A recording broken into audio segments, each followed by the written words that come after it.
मुसलमान नमक हराम के बाद अब आया बीजेपी सांसद का तौबा तौबा वाला बयान। ये देख रहे हैं आप, जानते हैं क्या बोल रहे हैं?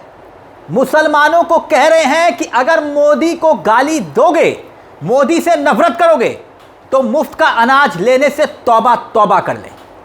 अभी ये पूरा बयान मैं आपको सुनाऊंगा जो ये मन से बोल रहे हैं, मगर माननीय ज्ञानेश गुप्ता जी आप भी सुन लीजिए और देश की जनता को बताइए कि क्या ये बीजेपी के होनहार सांसद का बयान ये हेट स्पीच के दायरे में आता है या फिर नहीं।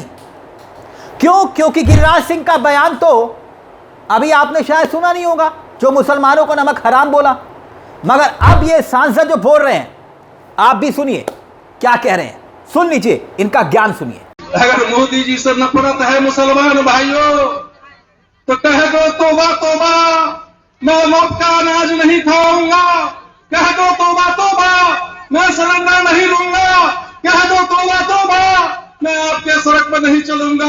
कह दो तौबा तौबा, नदी खेल के जाओ, हमारे बनाए हुए पुल पर मत चलो, तब समझेंगे कि तुम मोदी जी का विरोधी हो, मोदी जी का विरोधी हो। सारा सुविधा लोगे और सड़क पे आके मोदी जी को गाली दोगे, भारतीय जनता पार्टी के गाली दोगे, नीतीश कुमार की गाली दोगे। ये हिंदुस्तान की जनता के साथ साथ यूटी की जनता भी इसको सहन करने वाला नहीं है, सहन करने वाला नहीं है बंधु। यही आप लोगों से आग्रह निवेदन करने हैं। तो ज्ञानेश गुप्ता जी, इसका मतलब यह नहीं हुआ कि भारतीय जनता पार्टी के नेता अपनी खुली, आपने जो है इनको खुली छूट दे दी है भारतीय जनता पार्टी के नेताओं को, क्योंकि पहले मोदी जी के केंद्रीय मंत्री गिरिराज सिंह का मुसलमानों को गाली देना और अब उसके बाद दरभंगा के भीतर एक चुनावी रैली को संबोधित करते हुए बीजेपी के सांसद अशोक यादव का मुस्लिम समुदाय को यह ज्ञान देना। अगर उन्होंने प्रधानमंत्री नरेंद्र मोदी से उन्हें नफरत है तो वो मुफ्त का अनाज लेने से तौबा तौबा कर लें। सुन रहे हैं ना आप? ठीक चुनाव में मोदी जी के एक मंत्री ने एक ऐसी बात बोली है और फिर उसके बाद अब बीजेपी के एक सांसद का यह बयान आना। चुनाव आयोग बापूजी के 3 बंदर हैं, 3 बंदर, यानी ना बुरा देखो, ना बुरा सुनो, ना बुरा बोलो, सिर्फ कंडीशन अप्लाई बीजेपी नेता। मगर सवाल यह कि बीजेपी नेता खुल्लम खुल्ला इस तरह की बात बोल रहे हैं कि क्या बीजेपी नेता अपने घर जमीन बेचकर इन योजनाओं को चला रहे हैं जिनका जिक्र कर रहे हैं। यह बात तो गिरिराज सिंह और अशोक यादव को बतानी चाहिए कि नहीं, कि अगर भारत की सरकार इस देश के बाशिंदों को कुछ भी दे रही है, फ्री राशन दे रही है, सड़क बनवा रही है, पुल बनवा रही है या फिर आवास दे रही है, तो वो पैसा किसी के मामा के घर से नहीं आ रहा है। वो पैसा इस देश के टैक्स पेयर का है, यानी कि आपका, हमारा, सबका। या फिर मोदी जी को वोट ना देने वाला नमक हराम है, जो बीजेपी के नेता कह रहे हैं। कहना तो यही चाह रहे हैं ना। अब खबर यह आ रही है कि ज्ञानेश गुप्ता जी, यानी कि चुनाव आयोग कुछ बोले या ना बोले, मगर नीतीश कुमार की पार्टी यानी कि जेडीयू इन बयानों से परेशान हो चुकी है। खास तौर से गिरिराज सिंह के बयान के बाद उठे तूफान से जेडीयू को लग रहा है कि बीजेपी तो ध्रुवीकरण कर लेगी, मगर उसका क्या होगा? मुसलमान जेडीयू से छिटकेगा तो फिर क्या होगा? मगर क्या भारतीय जनता पार्टी जानबूझकर इस तरह के बयान दे रही है? आप कहेंगे कि ऐसा क्यों, वो आपको हम बताएंगे। गिरिराज सिंह वो यूं ही एक रैली में खड़े होकर मुसलमान मौलवियों के साथ अपनी कथित बातचीत का हवाला नहीं दे रहे हैं। वो ये नहीं कह रहे कि भाई मुसलमान वोट मत दो, वो ये कह रहे हैं कि भाजपा नमक हरामों से वोट नहीं चाहती है। ये बात गिरिराज सिंह ने खुले मन से बोली, वो भी तब बोली बकायदा भाजपा के मनोज शर्मा उस मंच पर बैठे हुए थे, जेडीयू के नेता पप्पू वर्मा उस मंच पर बैठे हुए थे। गिरिराज सिंह अपने एक कथित मौलवी से बातचीत का जिक्र करते हुए बता रहे थे और फिर ठीक उसके बाद चुनावी सभा में मंच से अशोक यादव का यह बयान, जिसमें वो कह रहे हैं कि अगर मोदी जी से नफरत करते हो मुसलमान भाइयों तो कह दो तौबा तौबा, मैं मुफ्त का अनाज नहीं खाऊंगा। अपने घर से ला रहे हैं मुफ्त का अनाज जो दे रहे हैं, तभी तो कह रहे हैं तौबा तौबा, मैं समर्थन नहीं लूंगा। कह दो तौबा तौबा, मैं आपकी सड़क पर नहीं चलूंगा, सड़क घर से बनवा रहे हैं। कह दो तौबा तौबा, नदी तैर के जाऊंगा। हमारे बनाए पुलों पर मत चलो, कांग्रेस के बनाए वो पुलों पर चलते हैं। खैर, आप जानते हैं कि भारतीय जनता पार्टी की ये एक चाल है। आप कहेंगे चाल कैसे? दरअसल गिरिराज सिंह, अशोक यादव, ये अभी शुरुआत है, अभी देखिए आगे आगे होगा क्या। चुनाव आयोग इनका कुछ बिगाड़ नहीं पाएंगे, ये जानते हैं। और वैसे भी ऐसे नेताओं को आगे किया जाता है। इनकी बात सुनकर बहुत से अल्पसंख्यक लोग, मुस्लिम वोटर, उनको बुरा लगेगा और फिर ध्रुवीकरण होगा, गुस्सा आएगा, बिहार का चुनाव हिंदू मुसलमान की पिच पर आएगा। और यही तो बीजेपी ने प्रयास भी किया। आप कहेंगे प्रयास कैसे? सबसे पहले घुसपैठियों का मुद्दा किसने उठाया? खूब उठाया, वो तो खुद मोदी जी ने उठाया, अमित शाह जी ने उठाया। लेकिन क्या हुआ? चुनाव आयोग ने उस मुद्दे की हवा खुद निकाल दी, ये कहते हुए कि घुसपैठिए तो मिले नहीं। और अब हिंदू मुसलमान जब नहीं हुआ तो गिरिराज सिंह और अशोक यादव जैसे नेताओं को आगे कर दिया, कहा आगे जाइए आप। अभी हाल ही में जनाब यही गिरिराज सिंह ने झटका मटन या झटका मीट का ब्रांड एम्बेसडर बन गए थे।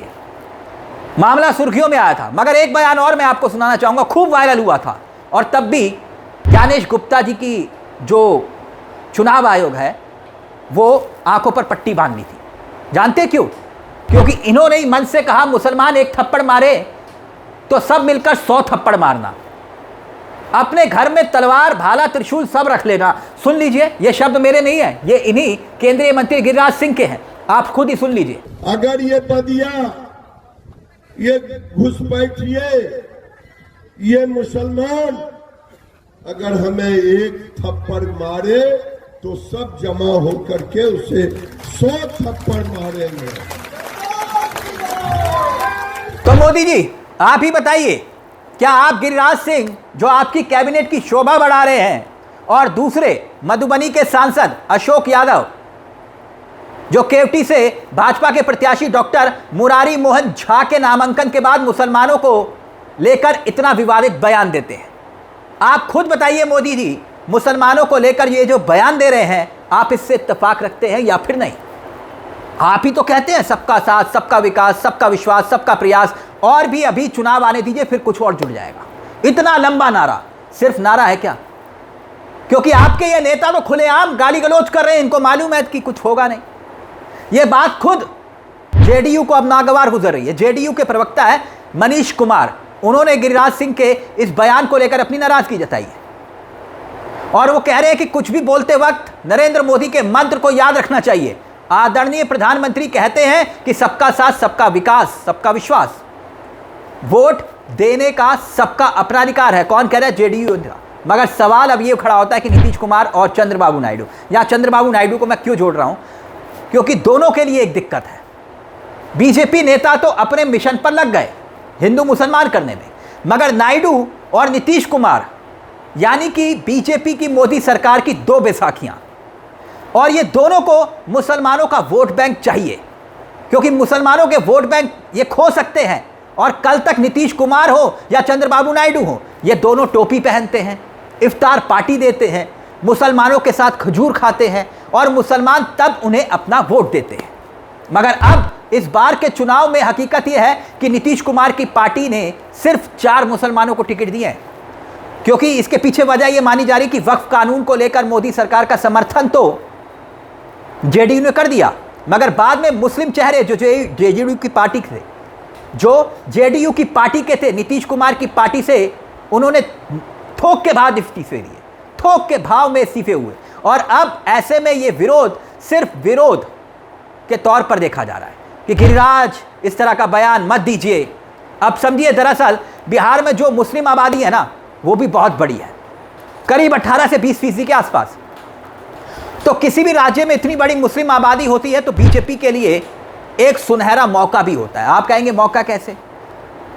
क्योंकि अगर वो सांप्रदायिक रंग देने में कामयाब हुई तो फिर लड़ाई जातियों पर नहीं होगी, और अगर जातियों पर बात होगी तो बीजेपी की हालत खराब हो जाएगी। इसलिए हिंदुत्व की बात जरूरी है, इसलिए हिंदू मुसलमान जरूरी है, ताकि वोटों का ध्रुवीकरण जातियों के आधार पर वोट ना बंट पाए, हिंदू और हिंदुत्व के नाम पर वोट आए। इसलिए गिरिराज इस तरह का बयान दे रहे हैं।